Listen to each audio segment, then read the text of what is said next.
Hi there, James Wedmore here. I'm host of the Mind Your Business podcast and founder of the Rapid Growth System for online experts looking to scale their business, Business by Design.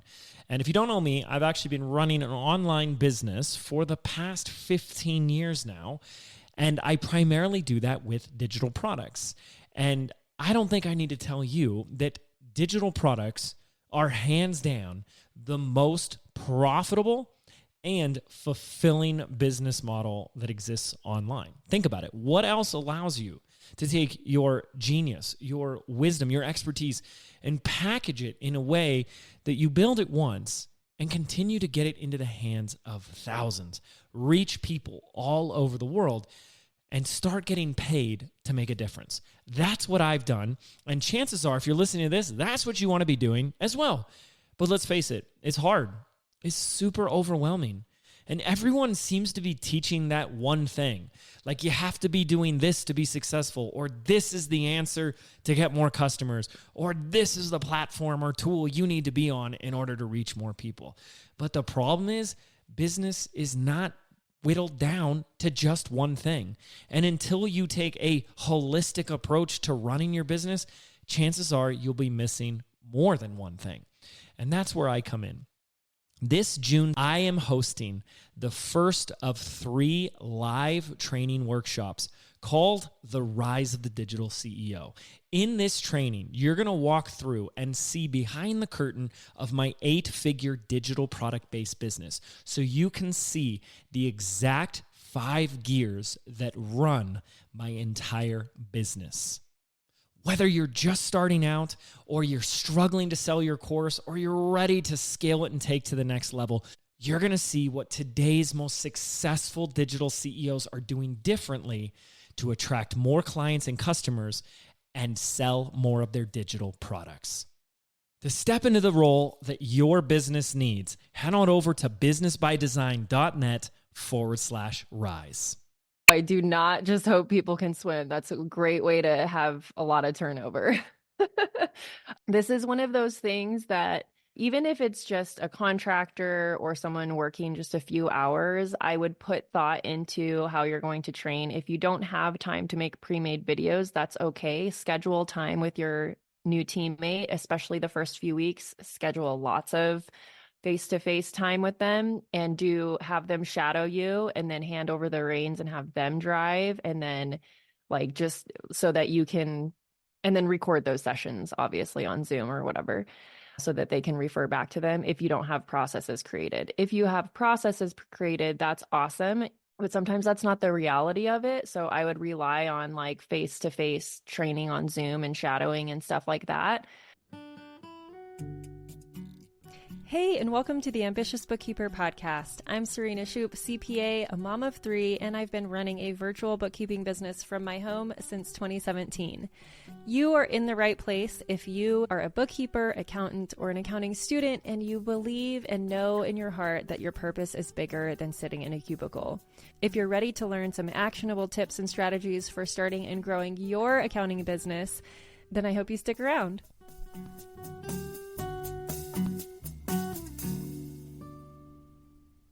Hello. Welcome to our monthly live Q&A. Okay, without further ado, please ask questions. I'm here to answer those. And then I was going to, in case we don't have any questions, I was going to pull up some things that were posted in the Facebook group. Great. Hi, Laura. I signed up for the 100 First Leads. What are your suggestions on using this for bringing people in for services? It seems for more digital products. Yes, it is focused on digital products, but it also applies to coaching and one-on-one services too. So I would say take what applies and apply it, and then the other stuff, just leave it as is. I know there's some talk in there about putting on webinars and things like that, which actually are a great option for even one-on-one services. Because when you think about it, if you can cast a wide net and get 10 people that need your services and convert one of them, that's a really good conversion rate. So I wouldn't just say it only works for digital products. That's part of why I shared it with this audience as well as my bookkeeping audience, because I want to challenge everyone here to do things differently than is the norm in our industry, because that's going to help you stand out, for one. And also, in case you are considering a lower ticket or some sort of digital product in the future, you're laying the groundwork now of building that list. And yeah, so think outside of the box. Obviously, like, you don't have to implement everything that's in that training, but take the things that you think will work, or test the things that you think may or may not work, and try to prove yourself wrong, like your thought process. That's what I do. I like to play games like that and be like, well, this industry does this. I'm going to test it out on ours. And like, even if I'm skeptical about it, it's like, I like to be like, okay, I'm going to allow it to prove my mindset wrong. But I hope that's helpful. All right. Rebecca says, any tips on onboarding and training new employees? Do you have pre-made videos, specific QBO zero training, or do you just start assigning and hope they can swim? No, I do not just hope people can swim. That's a great way to have a lot of turnover. This is one of those things that, even if it's just a contractor or someone working just a few hours, I would put thought into how you're going to train. If you don't have time to make pre-made videos, that's okay. Schedule time with your new teammate, especially the first few weeks. Schedule lots of face-to-face time with them, and have them shadow you, and then hand over the reins and have them drive, and then like, just so that you can, and then record those sessions, obviously on Zoom or whatever, so that they can refer back to them if you don't have processes created. If you have processes created, that's awesome. But sometimes that's not the reality of it. So I would rely on like face-to-face training on Zoom and shadowing and stuff like that. It took me some time to get to a point where I had this, but I created an onboarding course for new employees where I talked about the goals of the business, who we serve, the culture, and things like that. And then there's also training videos on like how we use Asana, and how we use Clockify, and how we use Slack, and Spark, which is our email. And if you're in BBA, you have access to essentially those same videos. And so if that's how you're going to use those tools in your business too, put your team through those videos in the Tech Vault, like, by all means, or create your own with your own process. But it is very important to teach your team how you're using the backend tools and how you expect them to use them as well, so that you're clear on expectations. And so in that onboarding course, I also explain like we have our team meetings, you're expected to be on them, they're on whatever day, time, blah, blah, blah, and all of that. And yes, it takes time to build that out, but once you have it built out, you can put people through it on their own time, and that's great. I also have the team go through the Zero certification so that they're learning the most up-to-date Zero features and all of that, and they're expected to keep up on that certification too. So there's quarterly webinars that Zero does. Actually, now I think they're async. I don't think they're actual webinars anymore, but yeah, so take some time to really think through like the culture that you expect. Like, do you expect your team to be problem solvers and things like that? So when you onboard people, you can give less guidance because you are hiring for that. But definitely don't just like throw people in the deep end, because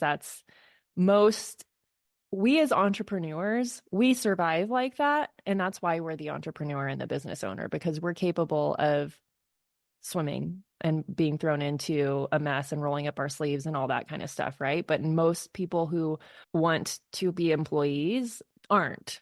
They don't have, like, not everybody has that desire or capability to just figure everything out. So set your team up for success and train them. Yeah, for sure. That's one area that, if you follow Alyssa, Workflow Queen, her program Breakthrough goes really in depth on all that kind of stuff of like hiring, job descriptions, training, SOPs, all that kind of stuff. So that's also a good path to take, for sure. Yeah, I hope that's helpful. Michael, hello. I have been focusing on connecting on LinkedIn with my clients within my niche. I have added over 80 ideal clients in the last month. Oh my gosh, that's amazing. But I'm struggling to figure out the content side. I had purchased some monthly pre-made bookkeeping content, but it was too generic for my niche. Any thoughts or ideas on the content and or other interaction to have with my new connections? Oh, I'm assuming maybe 80 ideal leads.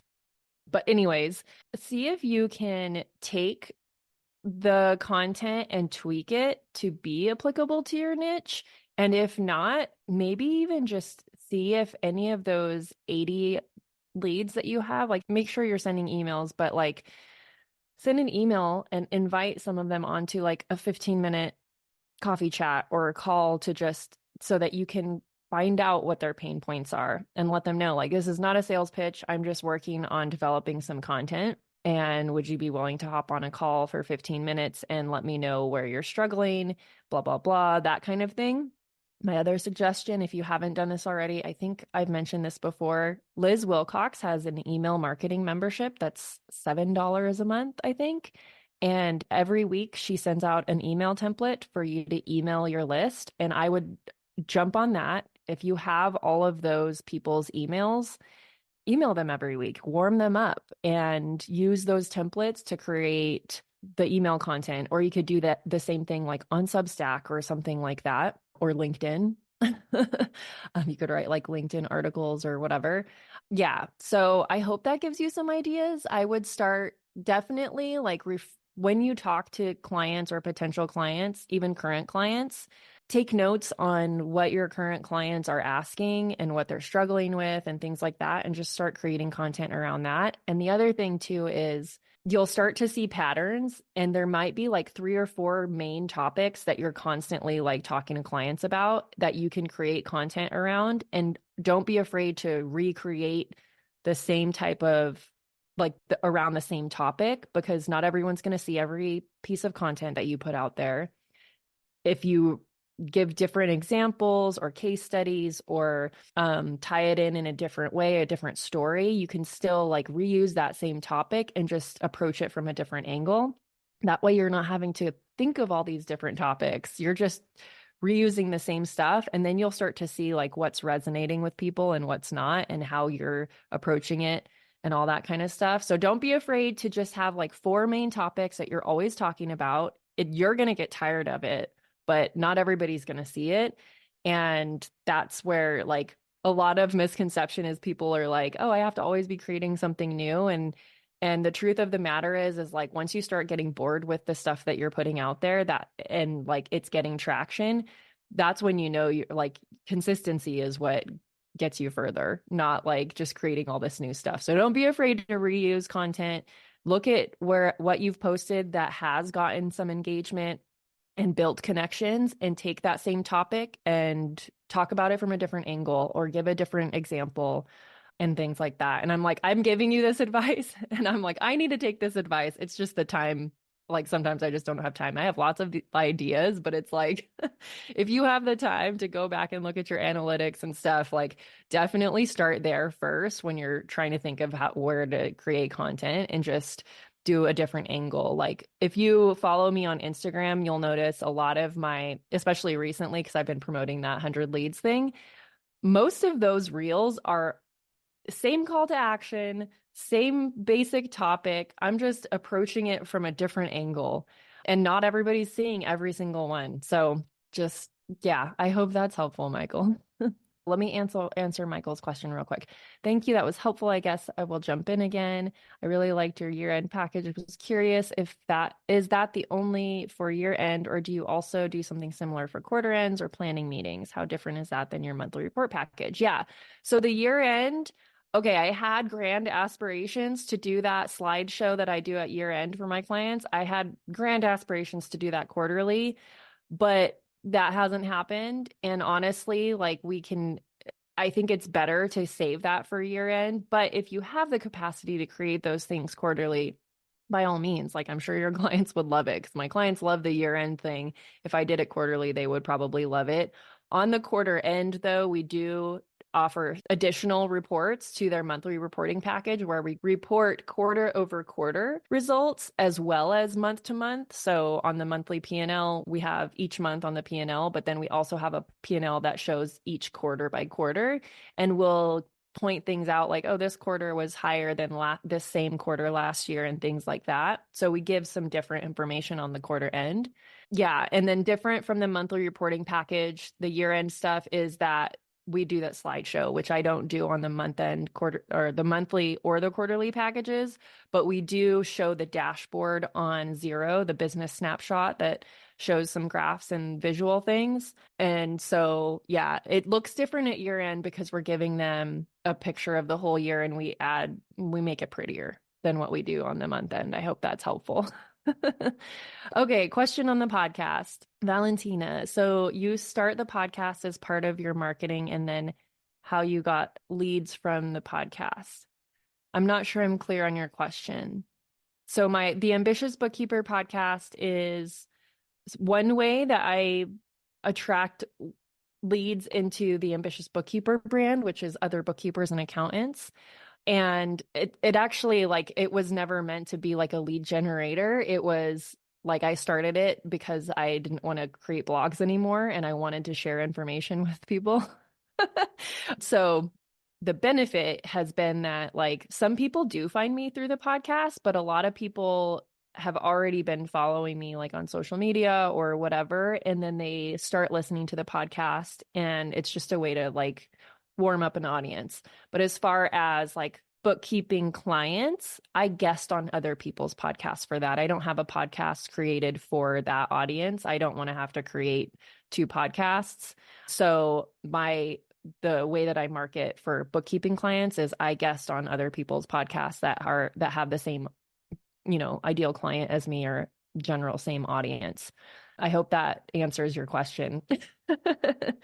Ashley says, for your base package, that includes reports, balance sheet, P&L, cash flow, AR, AP, aging. Are you just sending the reports without going over them? And no, we never send reports without giving some other piece of information. So even on our base package, they get monthly reports and they get a little summary email that has bullet points of here was your total revenue, here was your total cost of goods, here's your gross profit margin, here's your operating expense total, here's your net profit margin and net profit. And so it's just like a very simple bulleted list. If you're in BBA, you have access to that email summary. For some clients, we add additional information, but on our base package, that's pretty much it. And then even that package gets a quarterly Loom video where we visually go over the reports. Any client can always respond with questions. They can book another call or whatever to talk about it if they want to. But for the most part, yeah, that's pretty much it. And then our next level up gets a monthly Loom video and that summary email. So every client is getting the summary email with their reports, just depending on what other package they get depends on, are they getting a monthly Loom video or are they getting a monthly meeting? And are they getting additional reports added to that and insights and things like that? But yeah, I hope that answers. And then the second part of your question, and if you're just sending them and someone emails back with questions about what the report is saying, do you have a boundary for what's reasonably answering questions versus a paid service add-on? So let's say someone in My Essentials, my base package, that only gets a monthly report and the summary email, and then quarterly they get the Loom video. That's how I have my packages set up. If they were to email back, which actually that happened today, someone emailed back and said, thank you so much. This is way more than my previous bookkeeper was doing. So I'm amazed. Can we do some reclassifications? Usually it has to do with like, oh, this belongs in a different bucket. Can you move that? And usually it can be achieved in an email. But if that client were to have emailed back and said, first of all, she's a numbers person, and so she understood the reports and she understands what she's looking at. But if someone emailed back and was like, I don't understand this, can you walk me through it? I would do that one time for free, for sure, especially if they were a new client. And I do hop on calls with new clients as we're onboarding for the first set of, reports that we're sending them. If they've never had this type of guidance before or education, I want them to feel empowered so that when we in the future send them reports, they know what they're looking at and they're not going to have as many questions. But so the first call I would always include. And then after that, I would let them know, like, If you want to meet about this monthly and have me walk you through this on a personal, like on a one-to-one Zoom call each month, let's upgrade you to this service package. Otherwise, here's a link to book one-off strategy calls or one-off, you could call them whatever you want, one-off financial check calls or something like that. You can make them shorter. You can make them 30 minutes. You don't have to do a full hour, but you can create a meeting link like that and have it behind a paywall, like in Acuity or a Calendly. You can say, okay, if you want to meet further, need more explanation after the first meeting's included so that I can go through this thoroughly with you and help you understand. After that, if you want to meet in the future, you can add it onto your package, or you can just book here a one-on-one call at your convenience. I would do something like that. But we want to empower our clients, and we don't want them to feel like nickel and dimed, especially if they're brand new business, or they're a brand new client with you. And you're kind of like, I would try to include at least the first call. That's just my personal opinion. Obviously, you can do whatever you want, but that's how it feels good for me, because I don't want them to feel like blindsided. And the whole point of working with us is so that they are able to ask questions and learn about their numbers and feel more empowered. And some clients are going to have like the same question every month, and it's going to challenge you to explain things in a different way that makes sense to them. So if they are asking the same question every month, try not to get frustrated, but instead just be like, okay, well, how can I answer this in a different way that might make more sense? How can I apply different examples? And feel free to bring those questions to the Facebook groups, that whichever one you're in, whether it's Ambitious Bookkeeper or the BBA group. Feel free to, if that is a recurring thing, like bring it to the group and say, hey, I have this client that keeps asking the same question. This is how I've explained it. Does anyone else have like a different way to explain it so that I'm not continuing to answer the same question? Utilize this amazing like hive mind that we have here. So yeah. Yeah, that makes sense. So your response was, thank you. This is helpful. I have a background in analytics, so used to walking through reporting, but just struggling with how to break out the components so that I'm not doing lots of unpaid work. Yeah. So part of that too is like adjusting your pricing to accommodate the level of experience that you're offering, and just include things. And that's part of why, like, I just include monthly reports and that bullet point in every level. And our prices are more expensive than most other bookkeepers because that stuff is just included. And that's how it felt right for me, instead of having to like have super hard boundaries. And most of my clients too, as you start to work with people, you'll start to be able to filter out clients that are going to kind of be a pain in the butt, and then bring on clients that are going to be very respectful of your time and then not take advantage of this type of stuff. So have faith. You'll get your bearings, and you'll start to bring on the right clients that don't walk all over you like that. And I don't know if that's happening yet, or you're just kind of like trying to prepare for it, but it's good to think about for sure. So yeah. Okay. So I'm just going to answer questions that popped up in the Facebook group recently. Sandra asked, what type of computer is everyone using? In my most recent job as an outsourced controller CFO, my work computer struggled to meet the task of managing multiple remote desktop logins, various accounting systems, etc. Curious what has worked for others. Does anyone use a MacBook? I use a MacBook, but I do everything on the cloud. I don't have anything like installed as like, I don't have a QuickBooks desktop or anything like that. And it's worked fine. And I have tons of windows open. I use editing softwares and all sorts of stuff, and it's still fast. So I have a MacBook Pro, and I have one of the ones from before they did the M chips with the Pros. So I still have the Intel processor, but it's really good. So if anyone also has that question, I will tag Sandra and have her go watch the replay as well. Yeah. Aaron, I use a PC at home and a MacBook at my co-working office. Yeah, I used a PC until a few years ago. And when I made the switch, I was like, wow, I should have done this a long time ago. I still have like a regular like Dell external monitor, and that's what I'm looking at right now. It's a big Dell monitor. And then I have a Bluetooth keyboard that's not technically a Mac keyboard, but it's set up like one. It's a cheaper one. It's a Macally.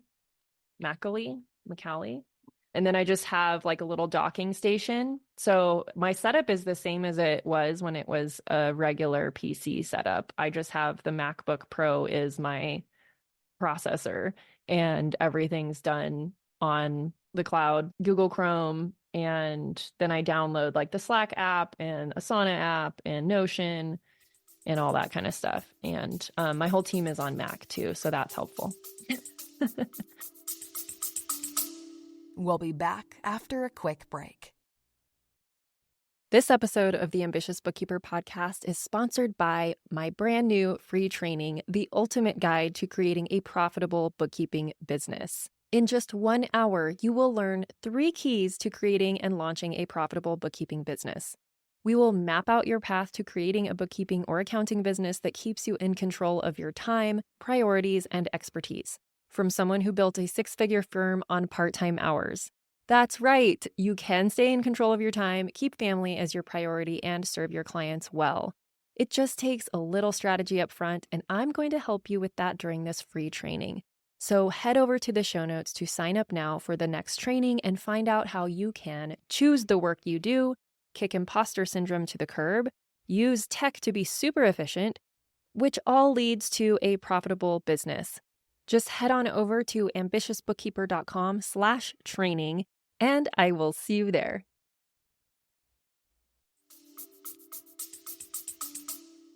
Internet is almost more than important than the computer, and cyber insurance. Yes, I also got I upgraded my MacBook. Like when I ordered it, I made sure to get like extra memory and RAM and all that stuff because I am notorious for having tons of programs open at once. And that's important for me. Yeah. Yes. Awesome. Oh, Jock is an insurance broker and his company is riskdesk.com. I had him on the podcast way back at the beginning, like one of the earlier on episodes, and he's my insurance broker as well. And he makes sure that you already posted in the group. He makes sure that you have the right policies. He tries to get you the most affordable one with the best coverage. He's great to work with, and you don't pay him anything. He gets paid a commission or whatever based on whatever policies you select. So he really does look out for your best interest. And so that's for business insurance, cyber, liability, all that stuff. If you need the same thing done for health insurance, I also have someone that I brought on the podcast. Her name is Carissa, I think. I'm trying to blank. Is that correct? And she does the same exact thing for health insurance and self-employed health insurance plans. And so definitely listen to those podcast episodes if you haven't already and reach out to them. They're great. And I work with her as well. She's my broker of record. I do the healthcare exchange thing, purchase my own health insurance for my family and work with her on that as well. So highly recommend working with insurance brokers instead of trying to figure things out on your own. They don't require payment up front. They get paid from the insurance companies. So do I have a podcast about grant writers? No, I do not. But I bet there's other nonprofit podcasts that do. And so I would search that. And if you are interested, I don't know if you're a grant writer, you're interested in coming on the podcast, let me know. Or if you're looking for someone that does that kind of work. I have definitely heard other podcasts about grant writers. One of them I think was on Biz Chicks, like back in the day. She's part of that community and has like a whole agency of grant writing. I remember listening to that one time. It was probably a few years ago though. So yeah. Okay. Wonder if you could consider an episode concerning tax deductible expenses, just sort of an overview. We all know the basics, but having a helpful reminder episode would be wonderful, especially coming from a CPA. So I always refer to the notion that the IRS has in their guidance around reasonable and what is the other word? Necessary. Necessary? Is it reasonable and necessary? Yeah. Okay. I think it's reasonable and necessary. Yeah. So especially with all these new industries popping up, or an industry like musicians or artists and things, and like influencers, especially, this is where this comes up with, because I have some influencer clients that they're like really nervous about deducting certain things. And then they're like, but everyone in my influencer group says to deduct like literally everything. And so it's always a conversation of like, what is the client actually comfortable with? Because that varies. Some people are more comfortable being more aggressive and deducting things, and they're comfortable with being able to support that in an audit. So definitely listen to that episode I did with Andrew Campbell very early on in the podcast, where we talk about, because he used to audit small businesses, and we talked about things that were good in audits and bad and how all that shook out, because it also just depends on that. It really is like a risk tolerance thing with clients. And same with bookkeepers. And the other thing, and I have this conversation a lot with bookkeepers, is like a lot of us want to make sure our clients are doing things exactly correct, but ultimately it is up to them to make the call. And so you don't have to chase down receipts for them. You just have to make sure they know that they need to be keeping them. You don't have to make the final call on whether something is deductible or not and stick it in owner's draws because you don't believe it's deductible. If the client wants to support that and they can support it, leave it as an expense and just make sure they know, like, it's up to you to support this as an expense. You have to prove to the IRS that this was reasonable and necessary, making sure that it's ordinary in that industry, where that's where it becomes a gray area for newer industries. And that's the conversation I have with like my influencer clients of like, it's a new industry, so nothing is really ordinary yet. There isn't IRS rulings on certain things yet. There's not case law on it. So we just walk our clients through, if it is a gray area, make sure you're keep documenting why this was necessary for business and also ordinary in your industry. So yeah, I always have this conversation with potential clients as well. And this is something that I include in my presentation that I do in other groups. So this is something you can include in your presentation. Like, here's some topics that are good to talk about and you should develop content around them, whether you're doing podcast interviews or LinkedIn articles or blogs or talking to small business groups or co-working spaces or whatever. Talk about the difference between accountant, CPA, tax preparer, enrolled agent, bookkeeper, and learn that difference. Obviously, if you're not comfortable with it, do your own research and develop that content, and you will be really comfortable talking about it. Talk about the tax deductible stuff, and give examples of like the influencer, like buying stuff on Amazon to do reviews, but it's like only for that purpose, right? It's a marketing expense in that case, but like they also have to be comfortable supporting that. So doing whatever they can, like do the extra bank, and then separating your finances. Only purchase that stuff through your business account. That's for business, and don't intermingle and things like that. So those are some of the topics that a lot of business owners are confused about. Nobody has really taught them. They're not going to go read the IRS guidance. So you read the IRS guidance and develop it in a way that makes sense for their industry. Yeah. So long story short, Rachel, I probably won't do a podcast episode on this because I do feel strongly that you all should do this research for your own knowledge and be able to communicate it to your clients. And if you're ever unsure, like go to that small business publication. And then as far as categories, like look at a Schedule C for your LLC clients and look at the different categories that are on the Schedule C. And that's what you can build that categorization up off of. Tax guide for small business Schedule C is publication 334. This is where you could start when it comes to like developing like social media content or blog content or whatever, and just reference, like just take pieces of it and talk about different sections like vehicles and mileage and meals and all that kind of stuff. Yeah, there's so much in here that, have I read through it in its entirety? No, I refer to it when I need an answer. I'm not that bored to where I would read this. Let's see how many pages it is. Oh, it's not that long, actually. I should read it. It's 53 pages. But you can read through like the table of contents and realize like, oh, there's stuff in here that there's 50 topics basically in the table of contents. That's a week. There's your weekly content for the entire year, basically. And that doesn't even really include like 1099s and stuff like that. So that's a whole other publication you can get content from. The IRS is doing our content planning for us. All right, everyone, we are about at time. Thank you so much for joining on this live Q&A. I hope that it was helpful. Thank you so much for coming. Everyone have a wonderful rest of your week, and we'll talk to you soon. Bye. Thank you to everyone who helps make this podcast possible. Content and interviews are produced by me, Serena Shu. Our intro and outro music is written and performed by my brother, Ian Gilliam. Editing is also by Ian using his awesome sound engineering skills along with Descript software. Hosting and publishing is by Buzzsprout. And you can check out the show notes for links to all of these amazing resources and resources mentioned in the episode. Be ambitious.